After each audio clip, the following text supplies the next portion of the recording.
All right, today we're working on this old cello made around 1900, turn of the century, 1880 to 1915.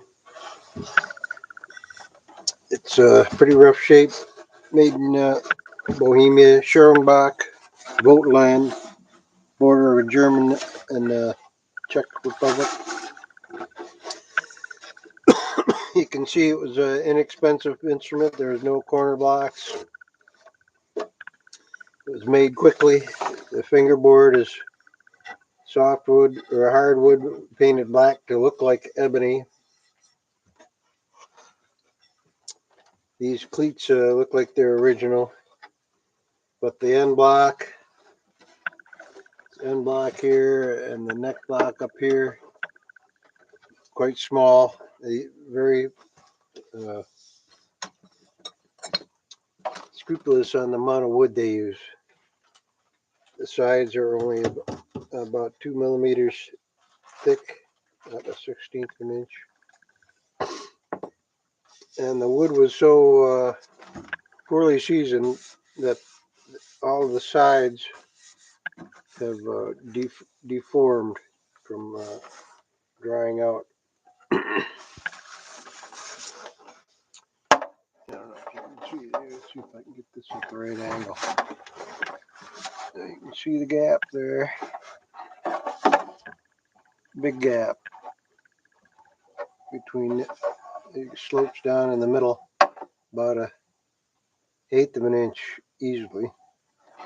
That goes all the way around the cello. This one here, it's warped the other way because the piece of wood's reversed. But all the way around the cello, it's got a big scoop in the middle on all the sides. Same piece of wood. You can see the grain in there too, how it's lighter colored, it's wider. And the original makers, or maybe this was done later, they tried to prevent it or straighten it out by putting these cleats on, which didn't really do anything. That one pop right off. This one will chisel off. But you can see it's the same piece of wood. That white line down the middle, all the way around, both sides. There's some more cleats there. The funny thing is, there aren't any cracks. It's solid. No cracks in the sides. Unlike the bird's eye cello we're also working on right now. You don't do so much on a time because you got to glue and let it set overnight. This had many cracks. Every rib is cracked on this cello. Another crack here, crack there. But that's partly because of the type of wood. This bird's eye maple is grain is very twisty and curvy and likes to move. So that's why these cracked. Of course, that might not have been in season as well too, but you'll see this is very flat, unlike that. So it's a tighter grain wood.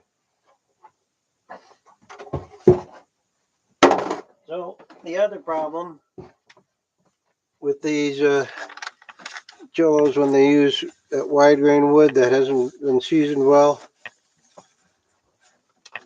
it shrinks this way, the width of the grain, and the backwood also shrinks with the width of the grain. It shrinks this way. So these shrink up and down, but the back and the top shrink sideways. The length here does not shrink hardly at all. So the problem that comes up, that the rib, and you can see this line here now, the back separated from the rib here because of all the shrinkage. What we're going to have to do is take these ribs off and shorten them so they will fit back on here properly. You look at the edge, it's going over the edge. There is no edge. You want to have at least 1/8 of an inch sticking out, and then there's none. It's overhanging. That's more evident if you look at it on the back here. The edge is right up to the edge. and here it's over the edge. So what we'll do here is we'll see both sides of this ribs are open. We've already glued this back crack here and put a cleat in there to patch it. We don't want to take both of these off at the same time. What we do is take them apart here and cut a little bit off of this piece of wood and stick it back on there. So the first thing we got to do, and that'll move that over so that side can come in and it will fit again. So this one is loose all the way to the center, so, and there's a gap there, so this is the one we'll take off first. Get some hot water in there.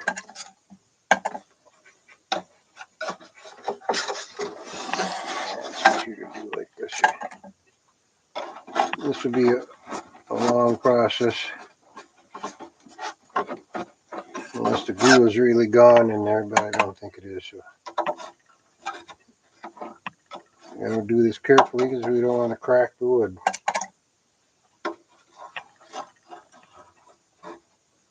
Should have a nice sound though, even though it was made hurriedly with that wide grain maple on the sides. A lot of times that sounds good. And we're not going to do anything about straightening that. That would be more work than making a new instrument. So we'll put a little water up here too along this joint.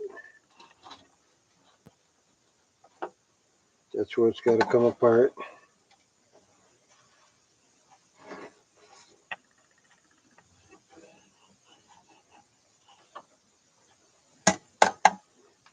And you can see it's already coming up a little bit there.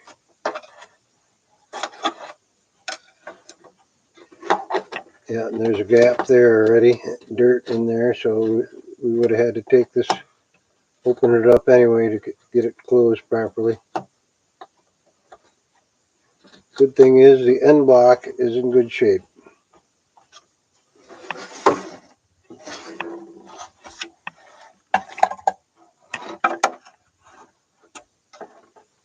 Yeah, that's going to take a while. It's open down at the bottom, but that's about the only spot.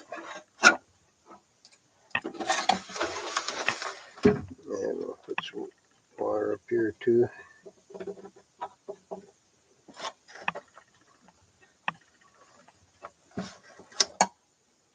Yeah, that's where that gap is right there at the joint.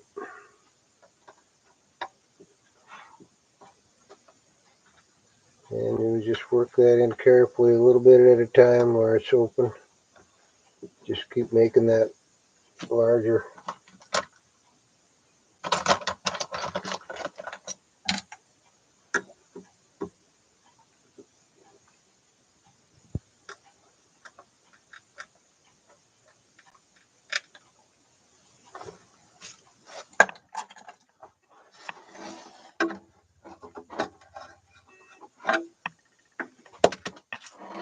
Okay, so since it's going to take a while, what we do now is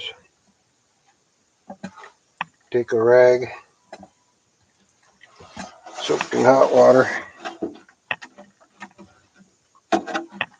drape that in there, and that will keep it moist and warm.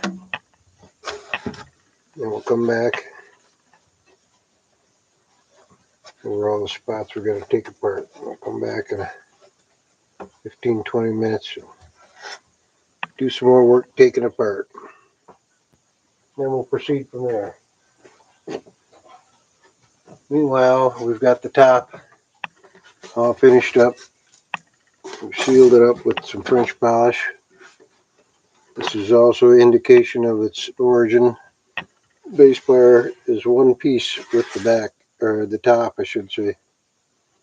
Originally, this was all that thick, and they removed all that wood. And it's It's got a little knot in it, which also shows it's an inexpensive instrument. And this had a no cracks in it, which is good. It was quite thick. There were some gouges where the sound post went. So we smoothed that out, got rid of the chisel marks, and glued up the crack there, put some cleats on, tuned the plate. I think we tuned it to a D.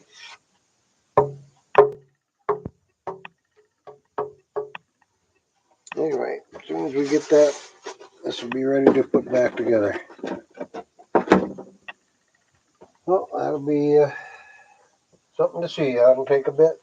We'll check with us next time.